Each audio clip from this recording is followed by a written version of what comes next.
About 500 years ago, a man by the name of Hernando de Soto descended right here.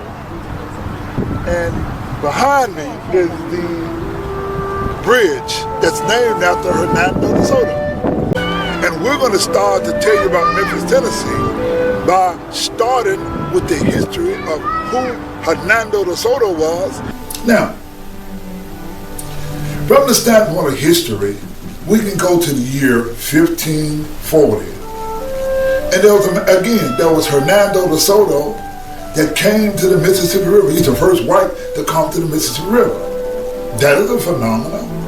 In fact, that's what you call appearance. He appeared, he had a nature, and there was an entity to him coming. Hernando de Soto was a conquistador, or this man was a conqueror. When he came to Memphis, which was not called Memphis at the time, but when he came to Memphis, his idea was to come and conquer the people and take the land. Later the French came. Later the British came. Now, let's go back to 1818. Now, there is something in history you should understand. It's called the Jackson Purchase. Again, what is it? It's called the Jackson Purchase. You know, remember when you used to see The Godfather, right? And in The Godfather would make you a deal that you can't refuse. Remember that? Do you know what it's like to have one of these Godfather deals that you can't refuse? Well, Andrew Jackson was the 7th president of the United States of America. He was a wealthy slave owner. Very wealthy. He made his money through slavery. Now, prior to 1818, this guy went to Georgia and fought the Seminole Indians and defeated them, killed them. He knew how to take care of business because he knew how to kill the Native Americans. Now, by the time we come up to 1818, this dude went and made a deal with the Chickasaw Indians who was living in this land. Now, you said, what does this have to do with us today? It has a whole lot to do with us today, because only Buddhists know the true entity of all phenomena. That is the appearance, the nature, the entity, the power, the influence, the inherent cause, the relationship, the latent effect, the manifest effect, the consistency of beginning to the end. These are the 10 aspects in Buddhism. Now, when you go back to Andrew Jackson, and we go back to 1818, Andrew Jackson cut a deal with the Chickasaw Indians. That means all the way from Kentucky to the Ohio River, all the way to the west of the Mississippi River, rather east of the Mississippi River, they bought this land. Now, let's come back to 1819. We come back to 1819. Now, in 1819, Andrew Jackson, his secretary, whose name was John Overton, and a guy by the name of Marcus Winchester, they came on the Mississippi River and they named it Memphis after Memphis, Egypt, on the Nile River. So now there we are. We come up to this time in history. Now, how does that relate to me, who is an African American? How does this relate to me? What Andrew Jackson did in 1819? Well, Well, in 1819, he established Memphis. But what was the nature of Memphis? The nature of Memphis, Tennessee, was cotton. So now what does that entail? It entails that if you set up a city, and this city is designed for cotton, then that means you got to get somebody to pick and chop this cotton. Now, that's where my ancestors come in. Now, that a lot of African Americans, they said, my people are from Mississippi, my people are from Arkansas, and my people are from Tennessee. Well, actually, when you really do a study of history in this area, there are no Africans from Mississippi, Tennessee, and Arkansas. Young people didn't come from here. In 1818, this land was inhabited by Chickasaw Indians. Now,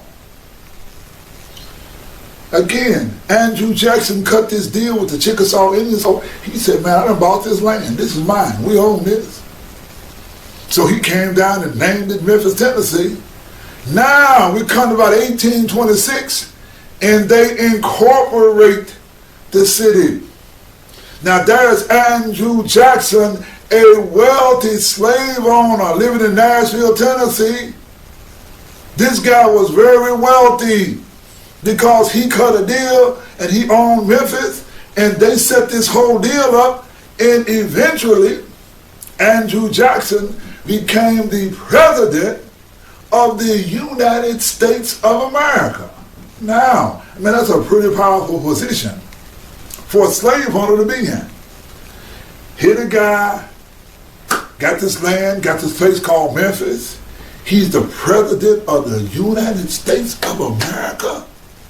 Oh my goodness. Now, Andrew Jackson had another thing in his mind. He had another thing in his mind, and even before 1818, he had always worked on another plan. Now, we today talk about ethnic cleansing. And we talk about how bad ethnic cleansing is.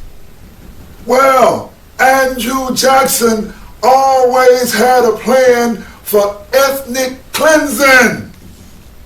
He said, what I am going to do, and what he struggled to do, is let's get rid of the Native Americans. Even though the Chickasaw Indians, the Choctaw, and those Chuckalissa, they were peaceful people. They wasn't bothering anybody. They could live in this land. But in 1830, Andrew Jackson and his southern buddies lobbied, and they fought, and they came up with a law called the Indian Removal Act. That is, Andrew Jackson and the United States of America, all the Native Americans from the east all the way to the Mississippi River had to be forcibly removed. What this man did affects us today. In 1830, they took the Native Americans, and it was a caravan. They shipped all of these people. And when one of the Indian chiefs got to Little Rock, Arkansas, he started to cry. He said, this is a trail of tears. This man cried. Because all of their ancestors being here, living here for thousands and thousands of years, the Native Americans, they had to, like cattle, they took ferry boats and put them across the Mississippi River, sent them to Arkansas, and sent those people all the way to Oklahoma on a reservation. Now, what did Andrew Jackson do after that? And what did they do? They did, in turn, brought in all the slave owners. So now those guys that come from North Carolina and South Carolina and Virginia, then all the slave owners came and they brought slaves with them. And the nature of Memphis, Tennessee was white gold, cotton. Now, you said this does not have anything to do with you? Oh, yes, it does. If you believe that Andrew Jackson did not have anything to do with you today, then you sadly mistaken. African Americans are. Memphis, Tennessee, or the place that Andrew Jackson founded, became the slave capital of the world. Did you hear me? Memphis, Tennessee, the land that was started by Andrew Jackson, was the slave capital of the world. Many people know that Memphis was the cotton capital. How could you become the cotton capital of the world without becoming the slave capital of the world? Now, Dr. Martin Luther King. Dr. Martin Luther King upset many people because he had a courage to stand and fight, and he was causing others to stand and fight. Now, if you think that it has nothing to do with you, you're sadly mistaken. Now, when you begin to read and you begin to study, they wanted to kill Dr. Martin Luther King. They wanted to assassinate him. Now, this is 1968. Now, what city in America? What is the ideal city in America? What is the city that had the consciousness, that had a government to go and kill this man? It was Memphis, Tennessee, the cotton capital of the world. Dr. Martin Luther King was our king, but Dr. Martin Luther King came into King Cotton. Now, in the book Native Son, it was Bigger Thomas. Bigger Thomas said in the book Native Son, he said, the imposter dream has been beaten out of me. Because I don't have the imposter dream, I don't want to do it no more. And what happened to so many of our young people? They didn't get it in school, they didn't get it together, and all of a sudden, they don't have no life no more. They find themselves in correction centers that's making profit. You go downtown in Memphis, Tennessee, and you look at the court system, and nothing but African Americans, hundreds and thousands all in the court. You said, do white people do bad things? Why is it that we are only a small percentage of the population, but yet we probably have 50-70% of African Americans in the jail system? Something is wrong with that. Something is wrong in America. But let me tell you something. The deck is stacked against you.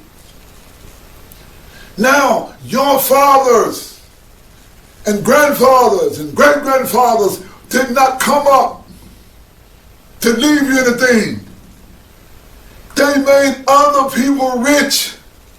When you walk around Memphis, Tennessee, or you walk around throughout America, the Africans don't own the assets in America. Booker T. Washington, in his book Up From Slavery, said, we who as African people missed 100 years of an industrial education. So we didn't have an education where we growing up and we developing something and we building industries. We didn't have this kind of education, so he set up schools called A&I schools, Tennessee A&I, agriculture and industrial, Florida A&M. We had agriculture and mechanics because they understood, they were enlightened. But I'm going to close with a story that you know about. Nelson Mandela, a man who they put in prison for 27 years. Nelson Mandela looked inside himself and he said, when I left that prison, I left it. And if I came out of that prison with anger, then I would be in the prison forever because I learned how to forgive. He brought himself up. However, inherently within every human being, there is a bodhisattva nature. There's a nature to do good, to help others. You are more higher than you are lower. So when you begin to chant, Nam Yo Holding Your Coat, and you begin to chant, you can change things because you change yourself. And when you change yourself, you can change others. So just like Nelson Mandela, who reached inside himself and brought peace to his country, we can make a better America. We can help ourselves, we can help our brothers, we can help our sisters, we can make a better America. But it's got to be us. So I'm going to close this lecture by saying, whatever dreams you got, whatever goals you got the power of within you. You don't have to be angry. You can be able to chant and you can be able to study and you can be able to understand history. And you can get peace and happiness in this life and good circumstances in the next. And no matter what your circumstances are, you don't have to do the drug. You don't have to go out and rob nobody. You don't have to kill nobody. You can actually change your life through chanting. So I want to encourage you to